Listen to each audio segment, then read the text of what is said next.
I'm just gonna open my Letterboxd. Their budget went up. Their budget went up for sure. Ooh, I've never read Ernest Hemingway. I don't have a plan for this, but I think it would be fun. Okay, so basically I do a favorites video every month where I talk about my favorite books, movie, TV, clothes, so on and so forth, right?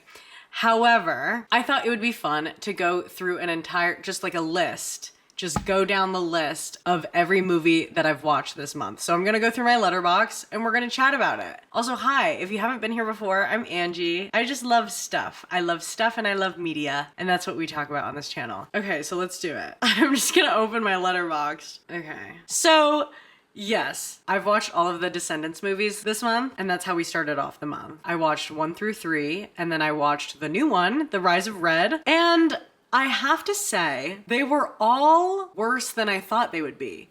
I had aged out of Disney Channel when Descendants got really big, I think in like 2015, 2016. I was very much entering college. So I didn't watch them then. However, I have been a fan of Dove Cameron for a while, like loosely, right? Like I never watched Liv and Maddie, but she was in show choir and I was in show choir, and I'm pretty sure we were in show choir at the same time. So I've just kind of been loosely following her career, you know? So finally we watched the Descendants movies and it was like fine. Like the VKs were not like as evil as I thought they would be. She falls in love with that prince, but I know, as a loose Dove Cameron follower, that she was the guy who played the pirate. What was his name? They were like in a very long-term relationship for like 3 or 4 years, to my understanding. So it was hard for me to connect Dove Cameron's character with whoever played Prince Charming because I know that she was dating the pirate. So I just didn't feel the chemistry there. It was fine. China Anne McClain definitely was the star of that. That was like, what's my name? Like, so good. Then The Rise of Red, their budget went up. Their budget went up for sure. I don't think Kenny Ortega directed that one for some reason because he directed all 3 of the original Descendants movies. I like the cast. It was cute. I would argue that The Rise of Red was better than like all 3 of the Descendants movies. I don't know if that's like a hot take, but I really enjoyed The Rise of Red. I really like the cast. I really like the characters. The songs were whatever. Actually, no, the songs were definitely better in The Rise of Red. I feel bad. I don't know what to say. I do think that social media has had a part to play in that, considering that off with their head, leave them for dead. Red, red, red. All over my For You page, whereas like, you know, when the first Descendants came out, like you're not really listening to those songs on repeat on your For You page. I digress. So yeah, started the month off with those, not very strong. On the 6th, I watched Corpse Bride, which I think I had only really seen in its entirety one other time and I wasn't really paying attention. Crazy movie. Didn't realize that they were like marrying each other for money, the parents. Like, I think when I was a kid, the coloring of the movie, like, put me off, right? Like, it's pretty, like, monochromatic. It's pretty faded.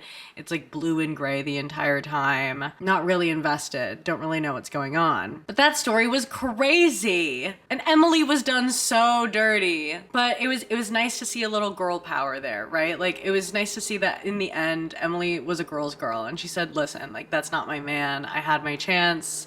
I was killed. Tender moment there. Love it. Ooh. Then I had the opportunity to watch Across the River and Into the Trees. I watched like I don't know, I was given like an early access link to that. That was very good. The pacing was kind of slow for me. I don't really know what I was expecting. It's obviously not like a action movie by any means. It's based on a Ernest Hemingway book, which obviously I've never read Ernest Hemingway. Oh, but it was good. And I like this, hold on, do I have notes for that? No, whatever. I like the relationship between, what was it, Liev Schreiber and Josh Hutcherson. Like, Josh Hutcherson, this is not a comedy, right? But Josh Hutcherson is just such a funny guy. And he's a little doofy in this movie. He's kind of doofy overall, which is why he makes like a really good PETA in like the Hunger Games franchise. But I just think Josh Hutcherson is so naturally funny that even in like a very serious post-World War II movie, like he kind of brings a little light into it. But yeah, the movie's, it's a almost like a forbidden romance. I enjoyed it. It was a little long. Whatever. Moving on.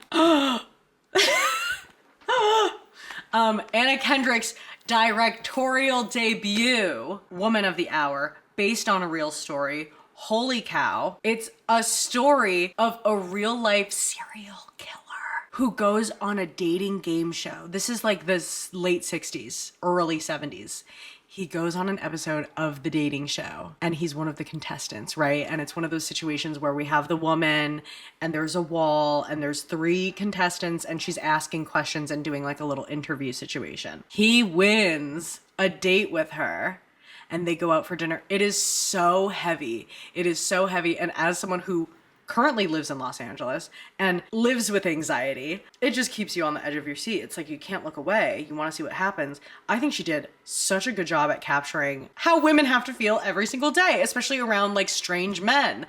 Oh my God. Oh my God, you have to watch it. It's on Netflix. That's a movie that I will just leave having only seen once, you know? Great job, Anna. Love you. Then had to squeeze in a classic there, Hocus Pocus. I rewatched it and it was so much better than I remembered. I guess, you know, it's been a couple years since I've actually sat down and watched the movie.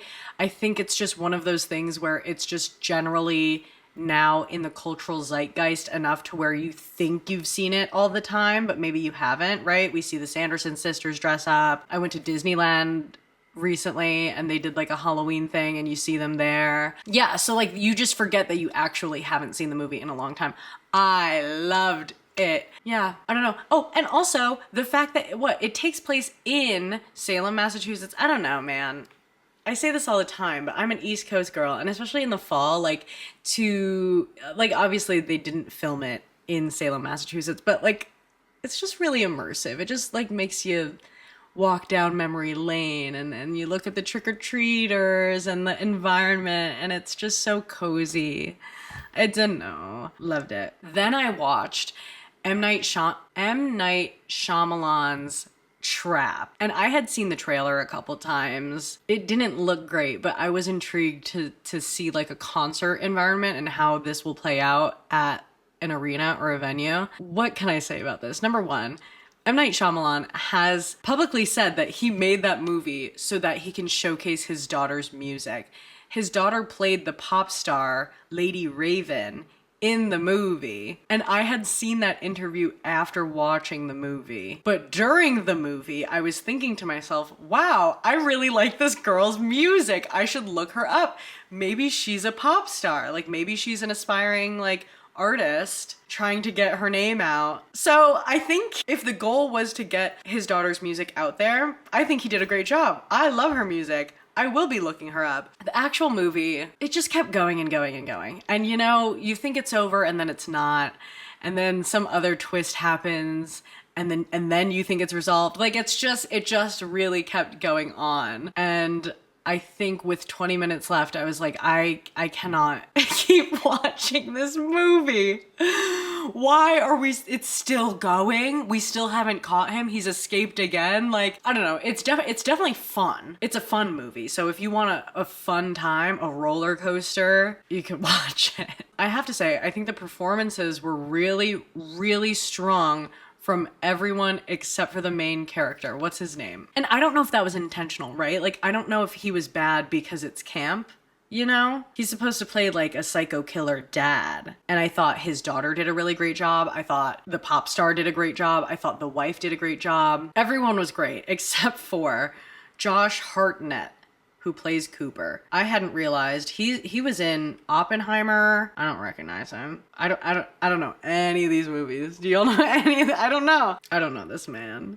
But apparently he was like pretty famous when he was younger and then took like a 10-year, 20-year hiatus and now he's acting again. Great for him. And that's all I'll say there. Crazy movie. Then you're gonna kill me. Psycho. I've never seen Psycho in its entirety. Like you see clips and stuff online.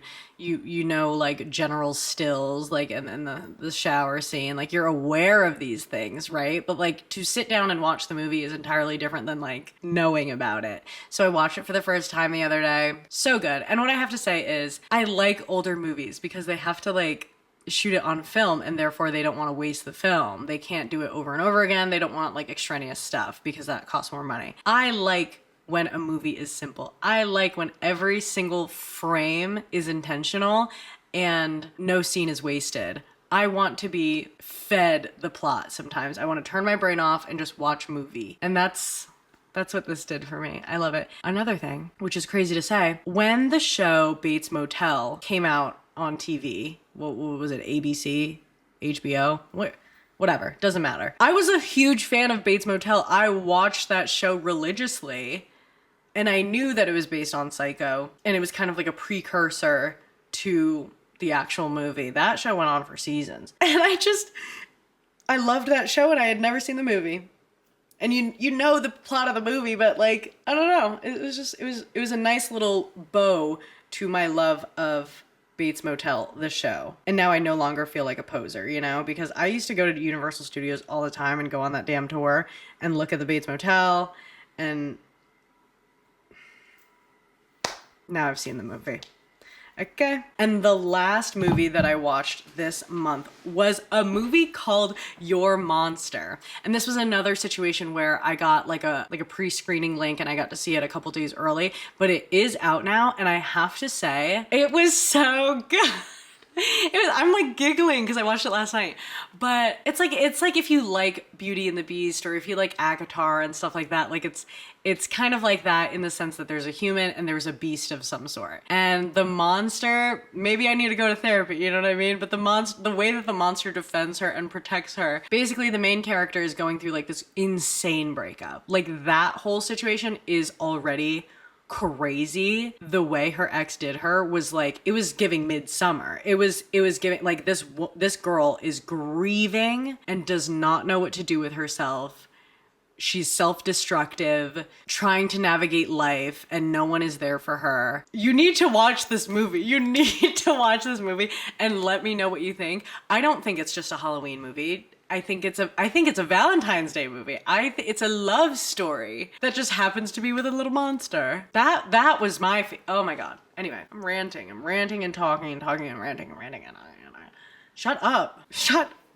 So that was all of the movies that I've seen in October 2024. I think it was not as bad as last month's list. Last month, that was tough. So October, I feel good about that.